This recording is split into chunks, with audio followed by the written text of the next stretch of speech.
오늘은 제 8과 나갈 차례입니다. 8과 7장을 연구하겠는데요. 7장 관찰부터 해야 되겠죠? 관찰 핵심 단어,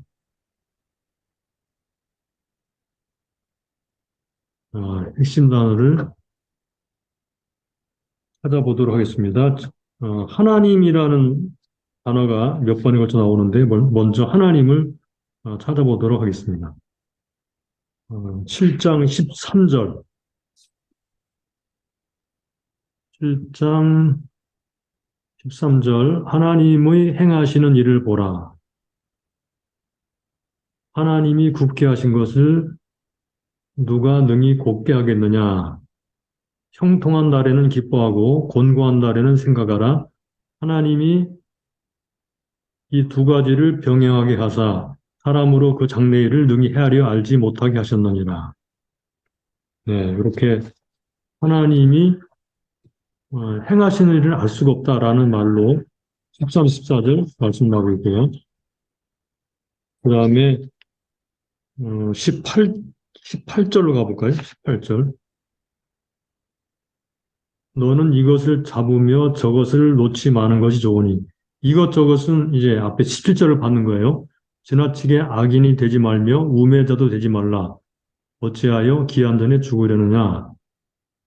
또 16절에는 지나치게 의인이 되지 말며 지나치게 지혜자도 되지 말라. 어찌 스스로 패망케 하려느냐. 네, 지금 18절은 이것을 잡으며 저것을 놓지 마는 것이 좋으니 16, 17절을 받는 거라고 봐야 되겠죠? 그 다음에 하나님을 경외하는 자는 이 모든 일에서 벗어날 것임이니라. 그 다음에 밑으로 내려와서 26절로 가보겠습니다. 내가 깨달은즉 마음이 올무와 금을 같고 손이 포승 같은 여인은 사망보다 독한 자라. 하나님을 기뻐하는 자는 저를 피하려니와 죄인은 저에게 잡히리로다. 하나님을 기뻐하는 자는 저는 이제 여인을 가리켜 말하는 거죠. 여기 나오는 여인. 그 다음에 29절을 보겠습니다. 나의 깨달은 것은 이것이라 곧 하나님이 사람을 정직하게 지으셨으나 사람은 많은 꾀를 낸 것이니라. 하나님은 사람을 정직하게 지으셨다. 자, 다시 앞으로 돌아가서 앞부분에 집중적으로 나오는 단어가 뭐냐면 무엇이 무엇보다 낮고 나으며 낫다라는 단어입니다. 자, 이 단어를 함께 살펴보도록 하겠습니다. 자, 1절, 이 아름다운 이름이 보배로운 기름보다 낫고, 이름이 기름보다 낫다고 말하죠. 죽는 날이 출생하는 날보다 나으며, 초상집에 가는 것이 잔치집에 가는 것보다 나으니,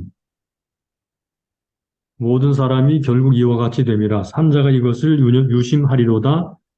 슬픔이 웃음보다 나음은 슬픔이 낫다고 그랬고요. 얼굴에 근심함으로 마음이 좋게 됨이니라. 지혜자의 마음은 초상집에 있으되 우매자의 마음은 연락하는 집에 있느니라.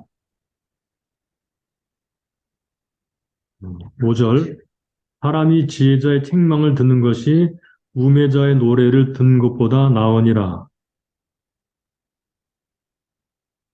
우매자의 웃음소리는 손밑에서 가시나무에 타는 소리 같으니 이것도 헛되니다. 사막이 지혜자를 우매하게 하고 뇌물이 사람의 명철을 많게 하느니라. 8절 일의 끝이 시작보다 낫고 참는 마음이 교만함보다 나으니 끝과 시작이 비교가 되고요. 참는 것과 교만한 마음이 비교가 됩니다. 급한 마음으로 노를 바라지 말라. 노는 우매자의 품에 머무름이니라. 예. 그 다음에 10절. 옛날이 오늘보다 나은 것이 어찌미냐 하지 말라. 이렇게 묻는 것이 지혜가 아니니라. 예, 이렇게 10절까지 무엇이 무엇보다 낫다. 이런 말을 계속 하죠. 그 다음에 두 번째로 우리가 알아봐야 될 단어는 지혜라는 말과 지혜자라는 말입니다. 지혜. 지혜라는 말이 지혜자라는 말과 함께 여러 번 등장하는데, 함께 또 보도록 하죠. 지혜. 앞으로 돌아가서 7장 4절. 지혜자의 마음은 초상 집에 있으되 우매자의 마음은 연락하는 집에 있느니라. 5절. 사람이 지혜자의 책망을 듣는 것이 나오니 우매자의 노래를 책망을 듣는 것이 우매자의 노래를 듣는 것보다 나으니라. 그 다음에 7절. 탐악은 탐욕을 가리켜 말하는 말입니다. 지혜자를 우매하게 하고 뇌물이 사람의 명철을 많게 하느니라. 그 다음에 밑으로 쭉 내려가면 10절을 보시면요. 옛날이 오늘보다 나은 것이 어찌미냐 하지 말라. 이렇게 묻는 것이 지혜가 아니니라. 지혜는 유업같이 아름답고 햇빛을 보는 자에게 유익하도다. 지혜도 보호하는 것이 되고 돈도 보호하는 것이 되나. 지혜와 돈을 견주고 있죠. 지식이 더욱 아름다움은 지혜는 지혜 얻는 자의 생명을 보존함이니라. 네, 이렇게 지혜라는 말이 나왔고요. 그 다음에 19절로 가보겠습니다. 지나치게 의인이 되지 말며 지나치게 지혜자도 되지 말라. 어찌하여 스스로 패망케 하겠느냐. 19절로 가봅니다. 지혜가 지혜자로 성읍 가운데 열 유사보다 능력이 있게 하느니라. 예, 지혜와 열 유사, 권력자지요. 비교를 하고 있습니다. 23절로 가보겠습니다. 내가 이 모든 것을 지혜로 시험하며 스스로 이르기를 내가 지혜자가 되리라 하였으나 지혜가 나를 멀리 하였도다. 네, 그가 지혜를 통해서 무언가를 세상 이치를 파악하려고 하는 것 같이 보여지죠. 그 다음 25절 내가 돌이켜 전심으로 지혜와 명철을 살피고 궁구하여 악한 것이 어리석은 것이 미친 것인 줄을 알고자 하였더니 네, 이렇게 지혜라는 말이 전반적으로 많이 나옵니다. 그래서 지혜를 통해서 인생을 탐구하려고 하는 거란 것을 볼 수 있죠. 그 다음에 살피다, 궁구하다, 알려고 하다라는 말과 깨닫다라는 말이 집중적으로 나오는 단락이 있습니다. 그것이 25절부터 볼까요? 25절. 내가 돌이켜 전심으로 지혜와 명철을 살피고 궁구하 여기 살피고 궁구하여 비슷한 말이죠. 악한 것이 어리석은 것이요 어리석은 것이 미친 것인 줄을 요거 알고자 하였더니 살피다 궁구하다 알고자 하다 다 같은 의미의 다른 말이죠. 내가 깨달은즉 마음이 올무와 금을 갖고 손이 포승 같은 여인은 사망보다 독한 자라. 하나님을 기뻐하는 자는 저를 피하려니와 죄인은 저에게 잡히리로다. 전도자가 가로되 내가 낱낱이 살펴 그 이치를 궁구하여 이것을 깨달았노라. 내 마음에 찾아도 아직 얻지 못한 것이 이것이라. 일천 남자 중에서 하나를 얻었거니와 일천 여인 중에서는 하나도 얻지 못하였느니라.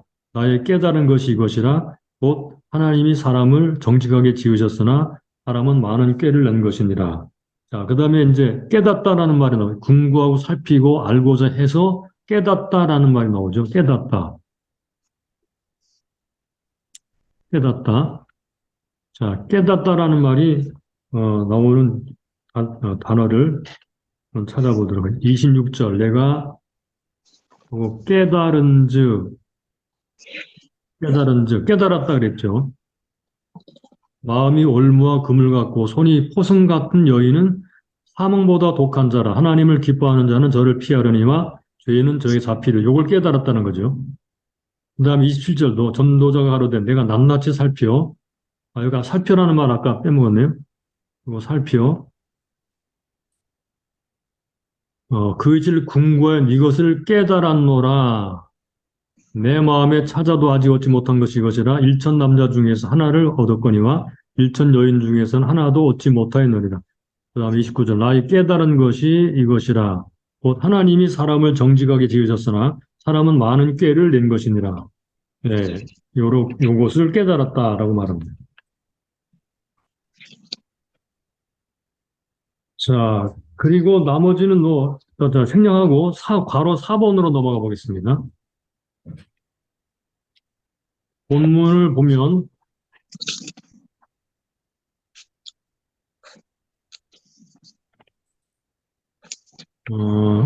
보다 나은 것이라는 표현을 우리가 관찰했죠, 그죠?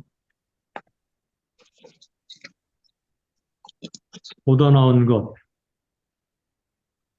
다시 한번 보다 나은 것을 정리해 보겠습니다. 보다 나은 것. 목록. 자, 몇 번 사용되는가 하면 11번이 사용됐어요. 11번. 그래서 아름다운 이름이 보배로운 기름보다 낫다. 이름이 기름보다 낫다. 아름다운 이름이 보배로운 기름보다 낫다. 이게 무슨 의미인지를 아까 나중에 찾아보겠습니다. 죽는 날이 출생하는 날보다 낫다. 두 번째, 2절에 초상집에 가는 것이 잔치집에 가는 것보다 낫다. 그 다음에 슬픔이 웃음보다 낫다. 5절에 지혜자의 책망을 듣는 것이 우매자의 노래를 듣는 것보다 낫다. 8절에서 일의 끝이 시작보다 낫다. 또 참는 마음이 교만한 마음보다 낫다. 그리고 오늘이 옛날보다 낫다. 요건 좀 의문을 가져야 될 그런 표현입니다. 그러면 이 7장에서 저자가 말하려고 하는 것이 뭔가? 7장에서 말하고자 하는 바를, 자, 7장에서 말하려고 하는 게 이것입니다. 사람에게 무엇이 낙인지 누가 알겠느냐? 요 질문에 대한 대답이 7장, 8장이라는 거예요. 사람에게 무엇이 더 나으냐? 이거 알 수 없다는 거죠. 그럼 누가 알겠느냐? 그것에 대한 답변이 7장, 8장이다. 그래서 자, 여기 보면요. 타락한 해 아래 사람의 지혜로는 인생의 궁극적 문제를 알 수 없고 다만 알 수 없다는 것을 알 뿐이다는 것입니다. 이것만 해도 굉장하지, 그죠? 알 수 없다는 것을 아는 것. 교만한 사람들은 다 안다고 말하지만 그러나 진정한 지혜는 인생의 타락한 사람의 지혜로는 인생의 모든 문제를 다 파악하는 것은 불가능하구나라는 것을 안다는 거예요. 그 다음에 이제 단락 제목 나눠보겠습니다. 여기 보면은 무엇이 보다 나은가? 이게 7장의 제목입니다. 무엇이 보다 나은가? 1절부터 10절까지는 더 나은 지혜, 1절부터 10절까지는 더 나은 지혜, 그리고 11절부터 22절까지는 지혜를 적용하는 문제가 나와요. 이렇게 소단락으로 나눠보았습니다. 자, 11, 12절은 지혜와 돈과 비교하고요. 13, 14절은 지혜와 하나님의 일과 비교를 하고 15절로 19절까지는 지혜와 하나님 경외가 나타나고요. 지혜와 하나님 경외. 20절로 22절은 지혜와 자기 평가. 지혜를 통해서 알게 된 것을 이제 기록하고 있습니다. 예, 돈, 하나님의 일, 하나님 경외, 자기 평가. 그리고 23절로 29절까지는 지혜의 한계.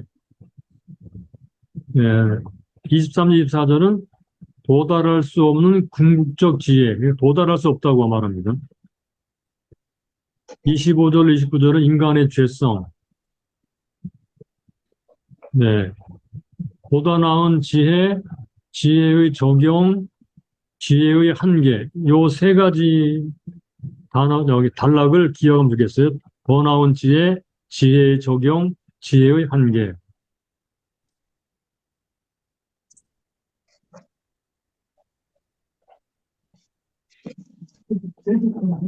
예?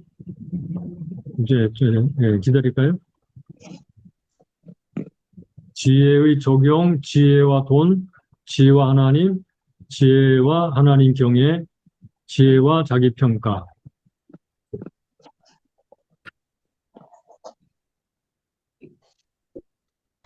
자, 7장을 관찰하면서 배운 것 간단하게 우리가 생각하고 넘어갈 것은요. 누가라는 질문을 많이 한다는 거예요.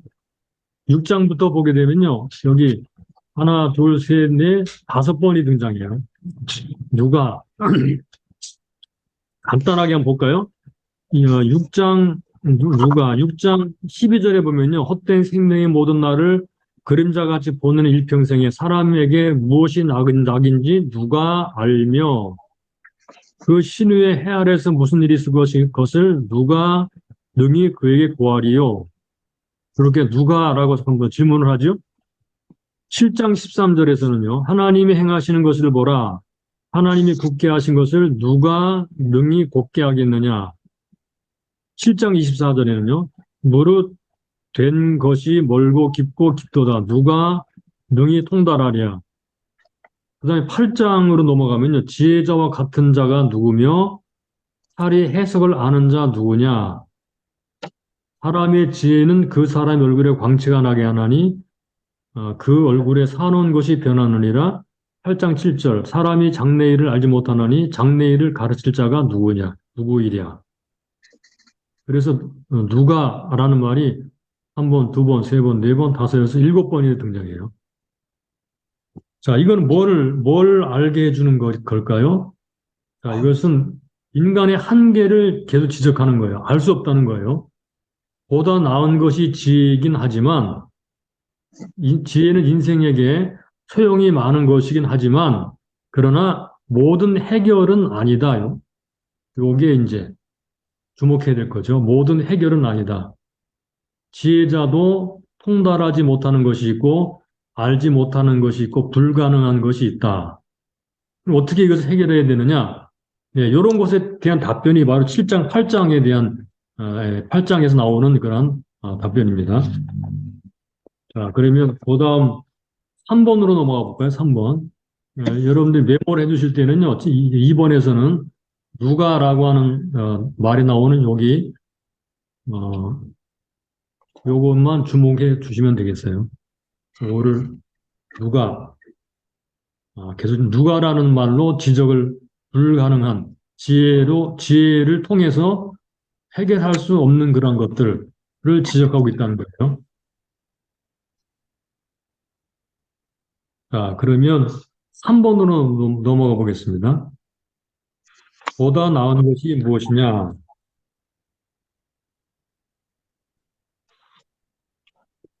보다 나은 것.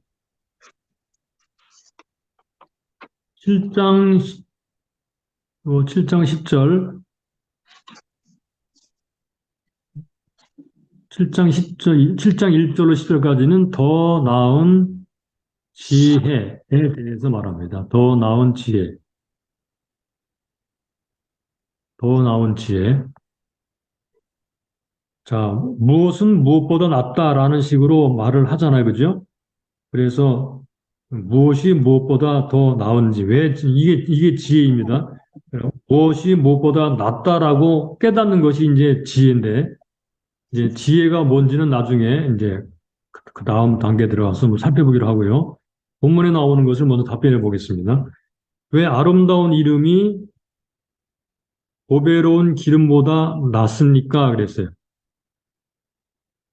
자, 여기 이름이라는 말과요, 기름이라는 말의 히브리어는 비슷합니다. 여기 밑에 나와 있는 대로. 이름이라는 말은 여기 쉔, 예, 우리말로 이렇게 적어 놓으세요. 쉔이라는 말로 이름이 읽혀져요. 이름이라는 말은 쉔이라는 말입니다. 근데 기름이라는 말은 쉐멘이라는 말입니다. 쉐멘. 그래서 이것은 히브리어의 일종의 워드 플레이로서 말을 하는 거라고 볼 수 있겠죠. 자, 이름이라는 것은요, 여기 간단하게 한 물체의 존재의 본질을 나타냅니다. 예, 요거를 메모해 두시면 되겠어요. 이름이란 한 물체의 존재의 본질을 나타낸다. 그러니까 이름은 명성을 수반하는데 그런데 단지 좋은 냄새만을 가진 기름, 이 기름은 향수를 말하거든요. 향수. 향수를 가진 어떤 것보다 더 나은 것이다라는 말로 수인들이 해석했어요. 그러니까 다시 말하면 겉으로만 그럴듯한 것보다는 그 자체의 가치를 가지고 있는 것이 더 낫다.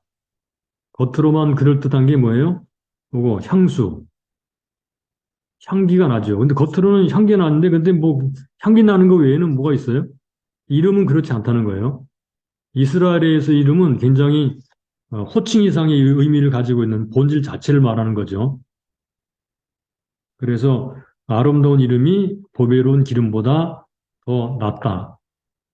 근데 사람들은 당장에 자신에게 이 향기 나는 그런 것을 또 추구하는 경향이 있죠. 이 자신의 이름이 남기려고 하는 그런 것을 보다는 지혜자는 그렇지 않다는 말입니다. 그다음에 두 번째, 왜 죽는 날이 출생하는 날보다 낫는가? 출생하는 게 더 나을 수 있지 않나요? 죽으면 끝나는 건데. 근데 이제 솔로몬은 이렇게 말을 했어요. 죽는 날이 출생하는 것보다 낫다라고 말을 했거든요. 자, 그러면 그 이름을 음, 이름을 받고 우리 사람의 이름을 받은 날과 그 이름이 사망 명단에 오른 날을 대조하는 거예요. 그러니까 이름을 받은 날하고 사망 명단에 오른 날을 어, 죽는 요 날이라고 했거든요.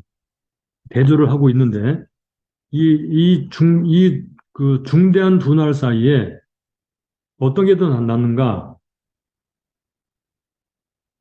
죽는 날이 낫다라고 말을 하는데 왜 그런가요? 자, 간단하게 보자면요. 시작하는 날, 수정하는 날이죠. 시작 날, 끝날, 죽는 날이죠. 요 날 사이에는 이거는 살아가는 인생은 험난합니다. 그죠? 험난한데 요 끝날, 죽는 날에는요. 어떤 일이 벌어요? 안식이 일어납니다. 안식. 둘째는 승리가 있습니다. 셋째는 성취, 이룸, 예, 이룸이 있습니다. 요 끝에 이름이 아니고 요 이름, 평판이라고 말을 할 수 있죠, 평판. 삶은 끝나지만 평판이 남습니다. 한 사람이 시작하면서 살아가는 동안은 험난한데, 근데 그 모든 험난한 과정을 다 끝내고 이 사람은 안식을 하게 되고요. 승리를 얻게 되고 이름이 남습니다. 그런 의미에서 죽는 날이 더 낫다라고 말을 하고 있는 것이죠. 그 다음에 세 번째, 초상집에 가는 것이 잔치집에 가는 것보다 낫다. 잔치집은 어떤 집이죠? 잔치집은 먹고 마시며 즐거워하는 곳이죠. 먹고 마시고 즐거워하는 곳. 장례식은 어떤 곳입니까? 죽음이라는 것은 인생에 대해 생각하게 만들죠. 모든 장례식은 내 부모 형제와 내 친구의 장례식, 나의 장례식을 예상하게 해줍니다. 예, 장례식 가면 그 사람만 죽는 건 아니니까요. 거기에 참석한 모든 사람들도 그런 날이 온다는 것을 알게 됩니다. 그래서 누구든지 장례식에 가게 되면 요거 죽음을 간접적으로 경험하게 됩니다. 죽음을 간접적으로 경험합니다. 그래서 인생을 뒤돌아보면서 신중하게 살게 됩니다. 그래서 죽는 날이 초상집에 가는 것이 안식집에 가는 것보다 낫다라고 말하고 있는 거예요. 네 번째, 슬픔이 웃음보다 낫다 그랬죠?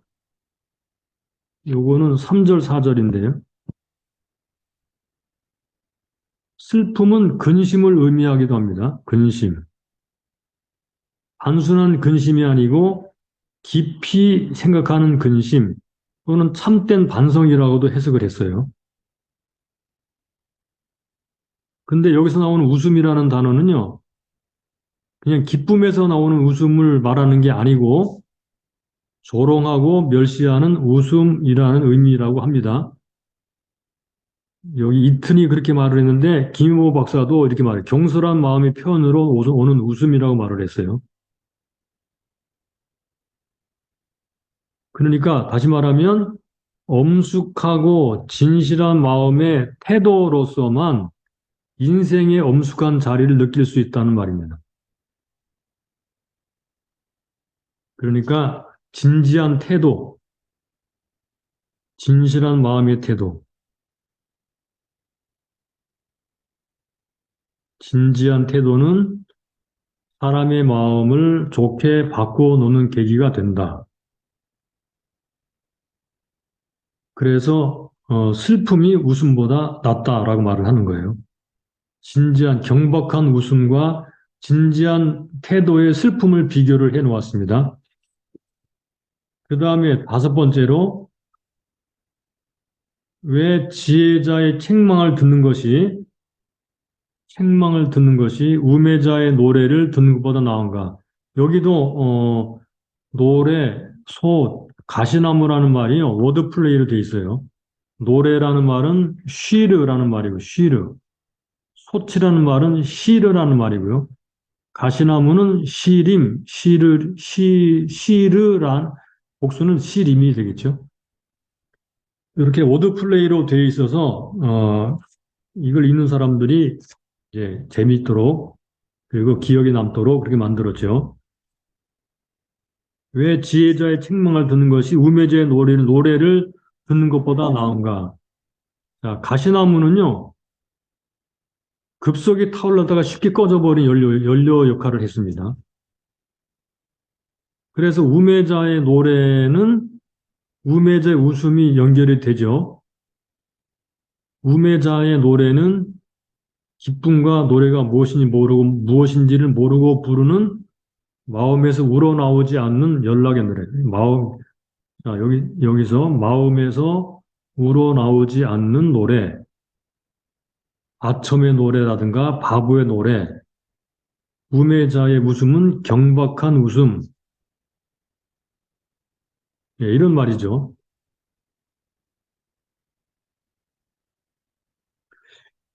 어, 그래서 지혜자의 책망을 듣는 것이 우매자의 노래를 듣는 것보다 낫다는 말입니다.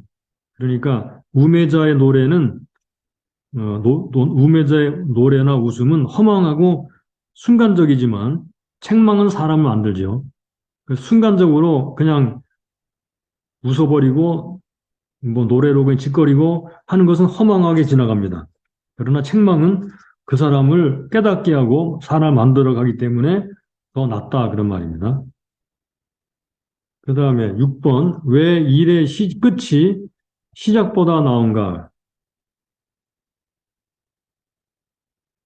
끝은 뭐예요? 예, 시작의 산물입니다. 시작의 산물.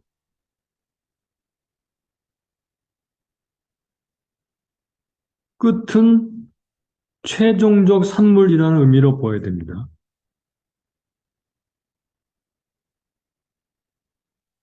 본문이 우리에게 알려주고자 하는 그러한 교훈이 뭐냐면 여기 끝의 아름다움을 바라보면서 끝까지 참아야 할 것을 교훈한 것이 본문의 뜻인 듯하다라고 김희 박사 말을 했는데 그러니까 여기 끝이 시작보다 나오려면 어떻게 해야 될까요? 이건 최선을 다해야죠. 끝을 보고 최선을 다해야 되죠.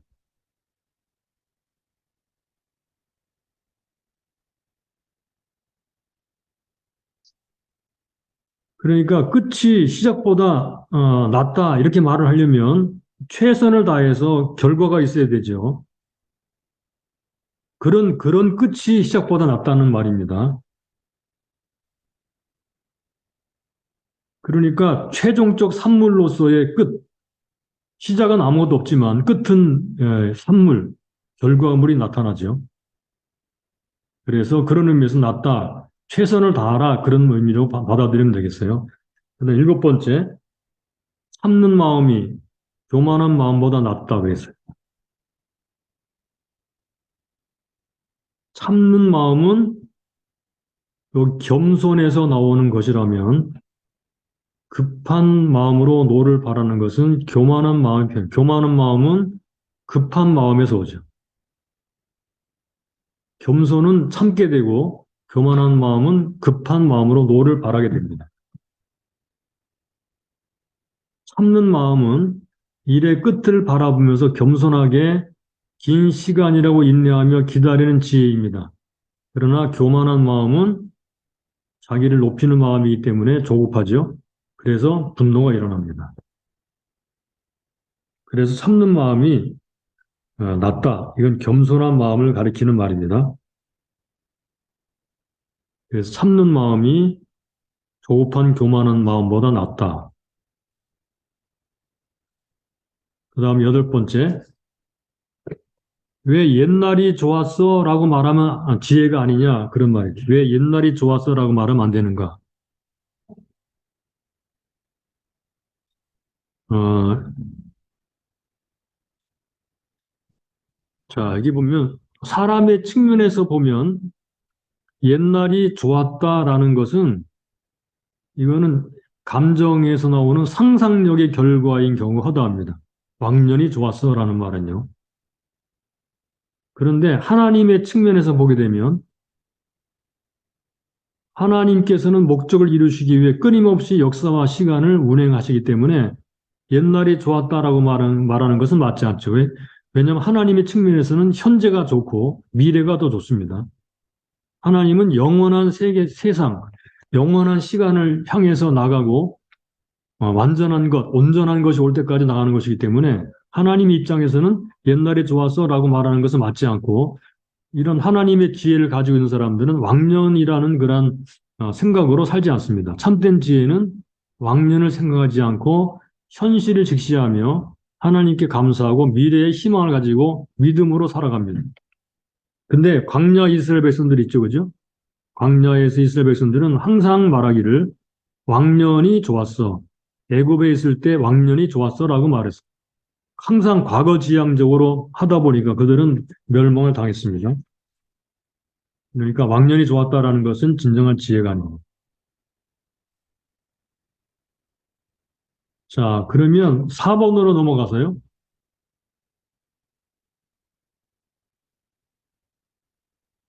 우리가 계속 지혜라는 말을 많이 했는데 지혜가 무엇이냐? 간단하게 살펴보겠습니다. 지혜가 무엇인가?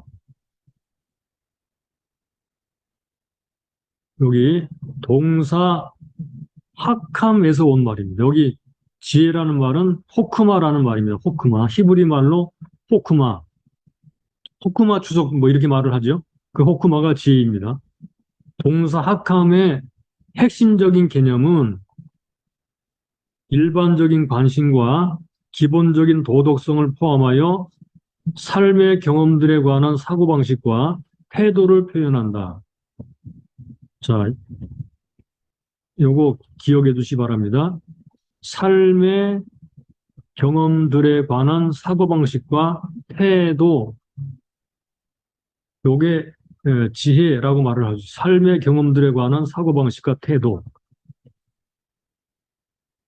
좀 더 상술하자면 세속적인 일들에 있어서는 신중하고 예술에 있어서는 아, 아트, 예술에 있어서는 기술들의 기술들이 있고 도덕적으로는 민감하고 하나님의 길에서는 경험 등을 언급하는 것이 지혜라고 TWOT라고 하는 사전에서 말을 했어요.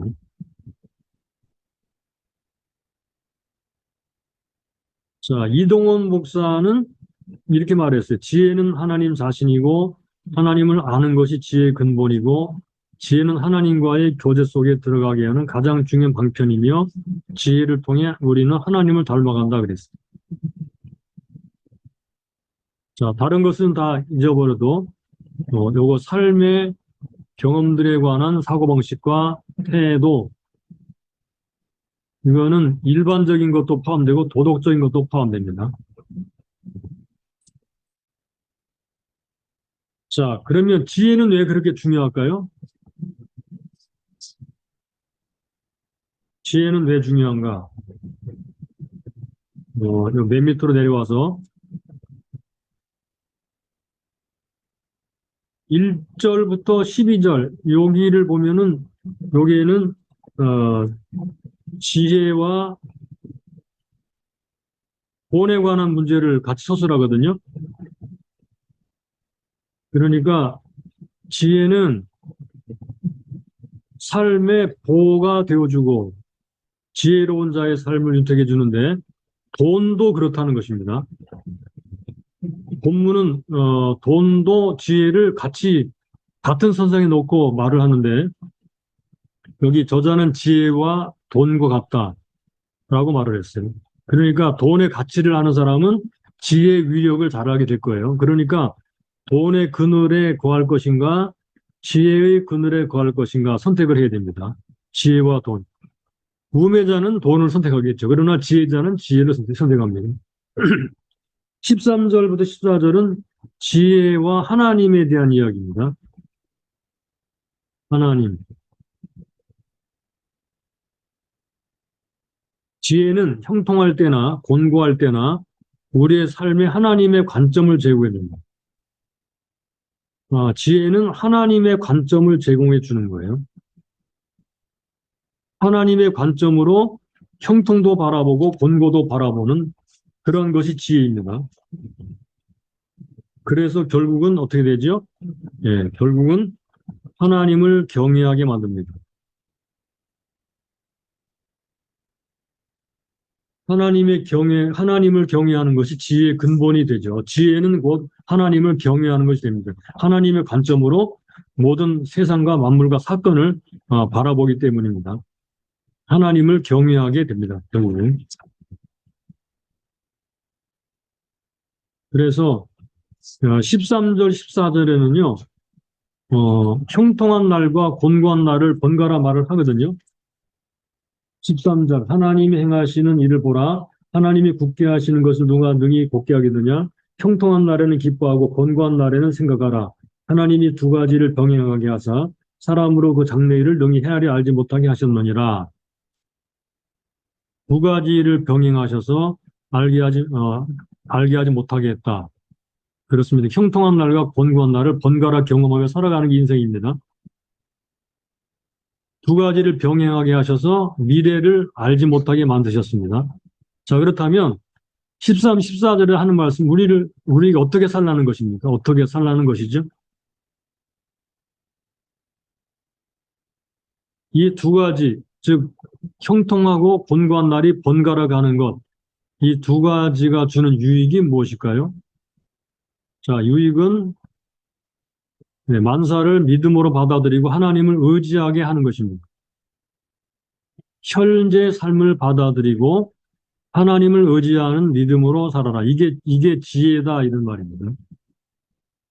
형통한 날과 곤고한 날이 번갈아 오게 될 때, 믿음으로 사는 사람들, 하나님을 경외하는 지혜를 가진 사람들은 그 현실을 받아들이고 그 현실 속에 하나님을 의지하고 믿음으로 살아갑니다.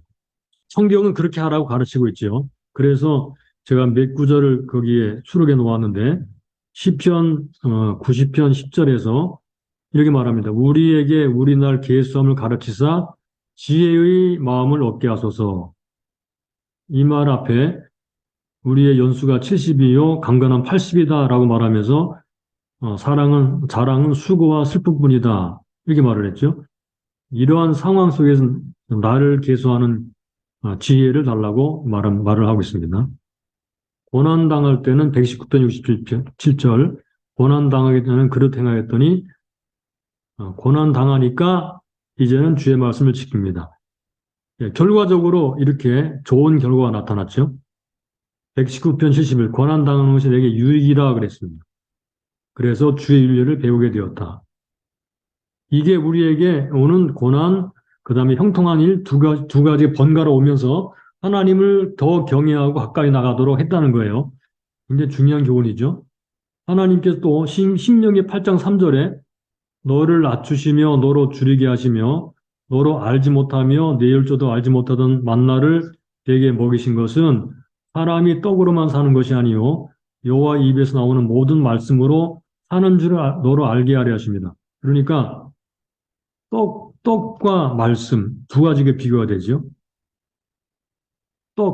사람은 떡으로만 살려고 하는데 아니라는 거예요.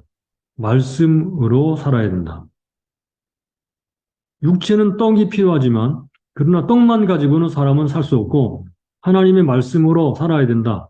요거를 가르치려고 낮추시고 줄이게 하셨다라고 말을 합니다. 그러니까 결국은 고난당하고 형통하지 못하는 이런 일을 만나게 될 때는 하나님이 우리에게 가르치려고 하는 것이 있다는 것을 알 수 있죠.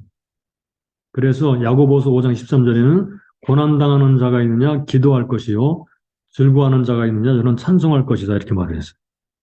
이게 살아가는 지혜입니다. 어떻게 살 것인가를 우리에게 말씀해 주고 있죠. 자, 이제 마지막 부분에 도달을 했는데요. 7번으로 가보겠습니다.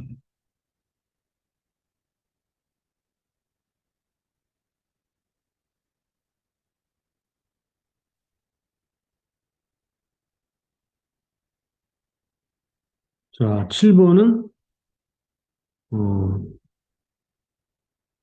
지혜와 하나님 경외.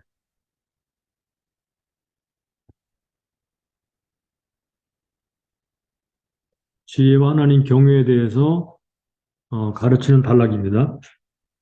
15절부터 19절까지 말씀이에요.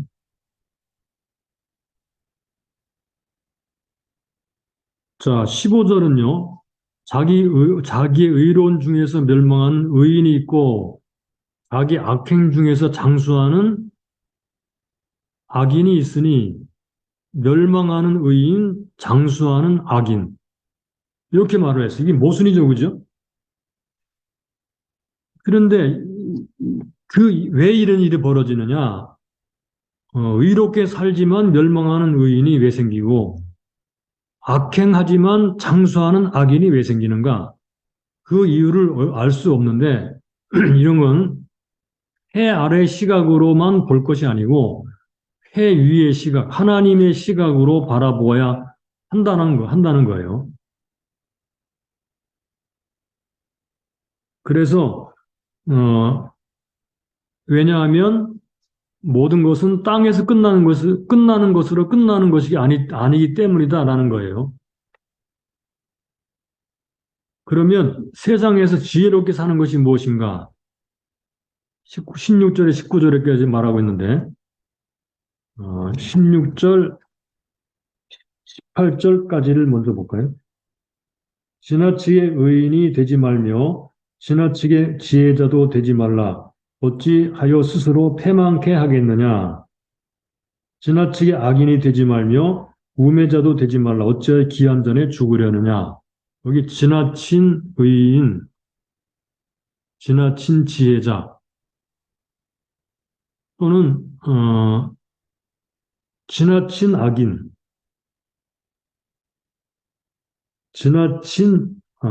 지나치게 악인되는 것, 지나치게 의인이 되지 말며 지나치게 지혜자도 되지 말아라. 또 17 지나치게 악인이 되지 말며 우매자도 되지 말아라. 16, 11절에서는 지나친 지혜와 지나친 우매 혹은 악인 이렇게 말을 했거든요. 이거를 간단히 말하면 이제 극단으로 가지 말아라 그런 말이에요. 극단으로 가지 말아라.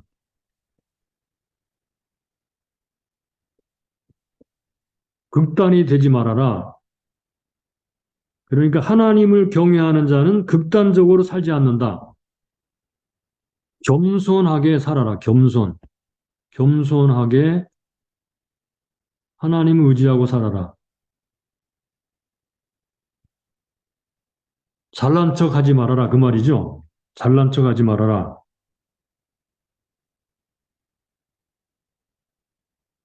자, 여기 18절로 넘어가 보면요. 우리 좀 더 하나 보죠. 18절을 보게 되면요. 표준 세 번역이 이렇게 번역되어 있어요. 하나를 붙잡되 다른 것도 놓치지 않는 것이 좋다. 하나님을 두려워하는 사람은 극단을 피한다 그랬어요. 18절 관절 높이로 볼까요? 너는 이것을 잡으며 저것을 놓지 마는 것이 좋으니 이것을 잡으며 저것을 놓지 마는 것이 좋으니 이것과 저것은 무엇입니까? 그랬죠? 이것과 저것은 무엇인가? 지나친 의인, 지나친 악인입니다. 이것과 저것은 지나친 의인, 지나친 악이네요. 그러니까 표준 세 번역에도 하나님을 두려워해서 극단을 피한다 이렇게 막 극단을 피한다. 극단을 피한다라고 되어 있죠. NIV 성경에서도요. 여기 The man who fears God 하나님을 경외하는 사람은 will avoid all extremes. 모든 극단을 피한다 그래서 NASB에서도요 비슷하게 나왔습니다. 하나님을 경외하는 사람은 어, 두 극단을 어, 두 극단으로부터 나온다는 거기 그런 의미겠죠.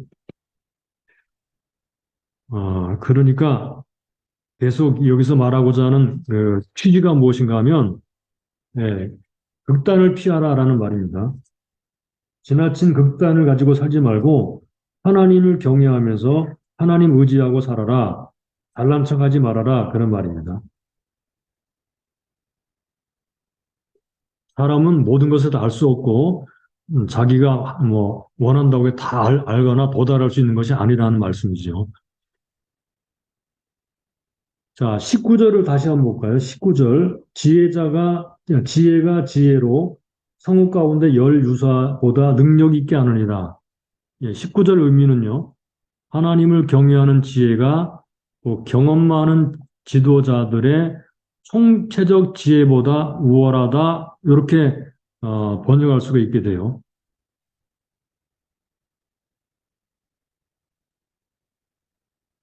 경험 많은 지도자, 유사라고 되어 있죠. 하나님을 경외하는 지혜가 그만큼 중요하다는 것입니다.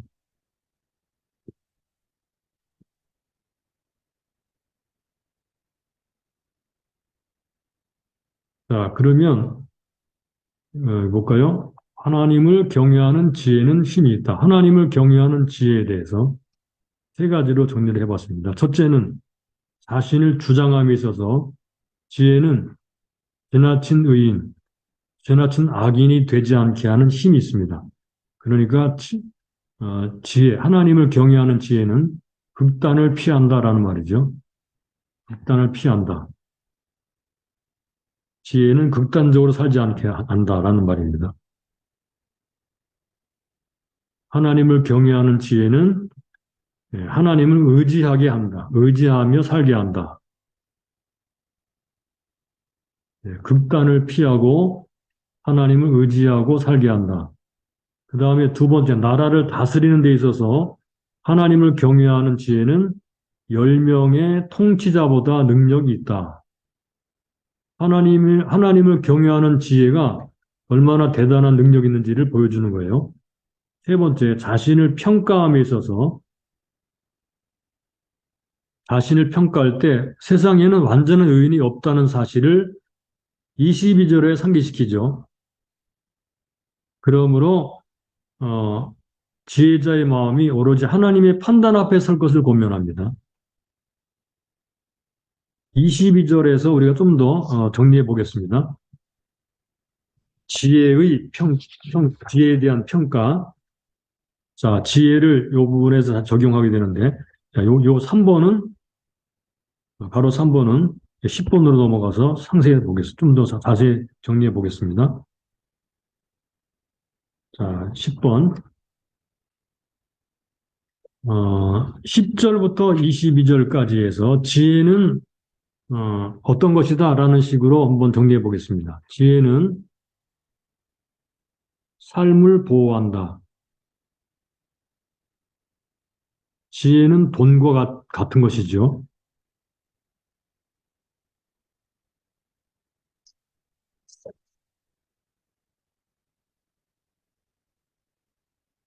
그 다음에 지혜는 하나님의 시각으로 인생을 보고 받아들이고 하나님을 의지하게 합니다. 이게 성경의 진정한 지혜라고 말을 하는 거예요. 지혜는 하나님을 경외함으로 극단적인 그런 의와 악에서 벗어나게 해주는 힘이 있습니다. 그 다음에 지혜는 다른 사람들의 말에 대해서 민감하지 않고 의연하게 행동해주는 힘이 있습니다. 의연하게 행동해주는 힘. 이게 바로 마지막 단락에 나오는 거예요. 의연하게 행동해주는 힘.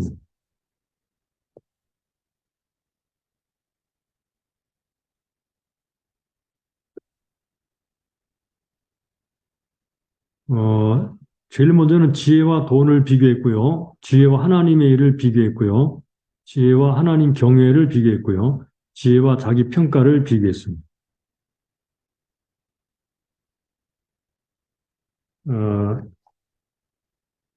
7장 23절 이후부터는요, 우리가 다음 과에서 연구를 할 것이니까 그때 보기로 하고요. 이제 정리를 해보도록 하겠습니다.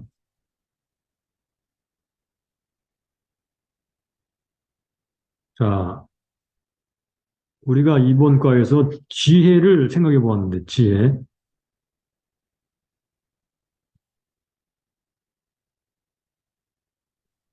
이 참된 지혜는 무엇인가? 지혜에서 참된 지혜로 더 깊이 들어가야 되는데, 참된 지혜는 무엇인가? 하나님을 경외하는 것이다.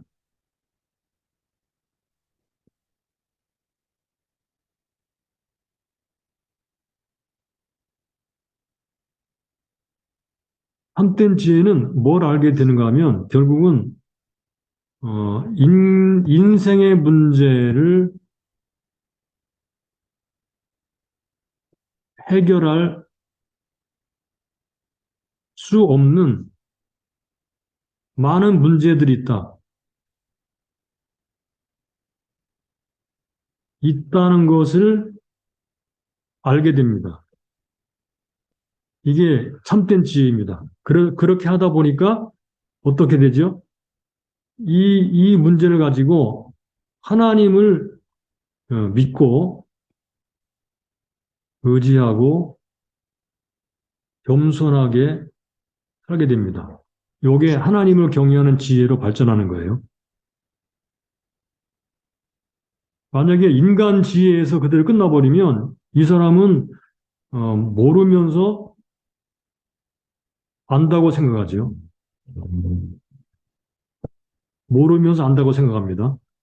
그런데 진정으로 궁극적인 지혜를 찾으려고 애쓰다 보면 결국은 인생의 문제들을 이게 알 수가 없다. 어떻게 이런 문제들이 일어나는가, 이런 모순들이 일어나는가, 이런 많은 해결되지 못한 문제들이 일어나는가라는 것을 알게 됩니다. 그리고 하나님이 그렇게 하셨다. 하나님을 찾도록 하셨다. 하나님을 알게 하시기를, 하나님은 하나님을 알기를 원하신다. 하나님 믿고 의지하며 겸손하게 살기를 원하신다는 것을 알게 됩니다. 이게 하나님을 경외하는 지혜로 들어간 것이 되죠. 그래서 사도 바울은 에베소서 1장 17절에 우리에게 지혜와 계시의 영을 주셔서 하나님을 알게 해달라고 기도합니다.